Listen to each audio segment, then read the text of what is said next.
Lady Luck. Lady Luck replied, "Yes, he can be saved if someone sacrifices his own son at the temple of Mahakali to pacify Saturn." Saying so, Lady Luck disappeared. Birbal was left gaping. He kept thinking and thinking. Then he rushed straight home. He was not aware that King Roop Sen had followed him and had listened to the entire conversation that had taken place between him and Lady Luck.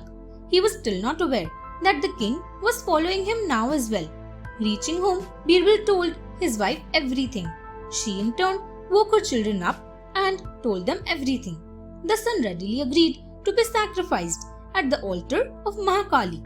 So Birbal, his wife, son and daughter went to the temple of Mahakali to make the sacrifice for the sake of their king's safety. Reaching the temple, Birbal joined his palms and prayed to the goddess for King Roop Sen's safety.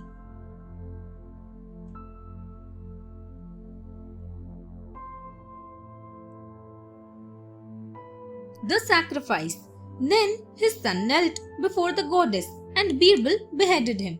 But Birbal's daughter could not bear the loss of her brother and killed herself. Birbal's wife could not bear the loss of her children, so she also killed herself.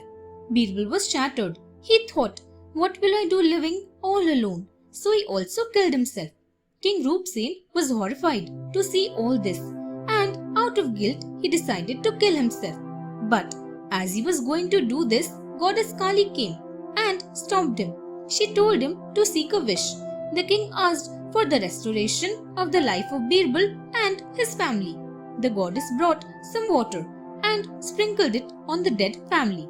Soon everyone was alive and well. The king was very happy. He and the Birbal's family walked back to the kingdom.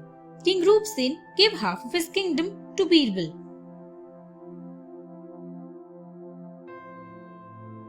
The verdict. Betal finished his story and asked King Vikramaditya, "Vikram, whose sacrifice was the highest? If you knowingly avoid giving a correct answer to my question, I will smash your head into pieces." King Vikramaditya laughed and said, "King Roop Sen's sacrifice was the highest, as it was selfless and there was no ulterior motive to it. On the other hand, Birbal and the members of his family sacrificed their lives for some purpose or out of love for one another. But King Roop Sen had no need to kill himself for his servant and his family. But still, he was ready to sacrifice himself." Betal said, "Well said. You really are a wise king. But as you have not maintained silence despite my earlier warnings, I am leaving you." Saying so, Betal flew away from the shoulder of King Vikramaditya. The king ran after him till he again reached the peepal tree.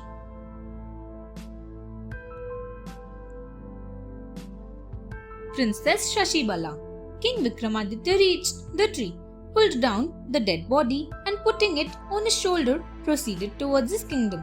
Betal said to him, "I will tell you a story to pass the time. Take note and reply to my questions honestly." Then Betal told the story. In the kingdom of Avanti lived a beautiful princess named Shashibala. She was intelligent too. Many princes from different countries sent proposals to marry her. One day, when the king was sitting in the court, the prince of Chola kingdom came there. He told the king about his wish to marry Shashibala.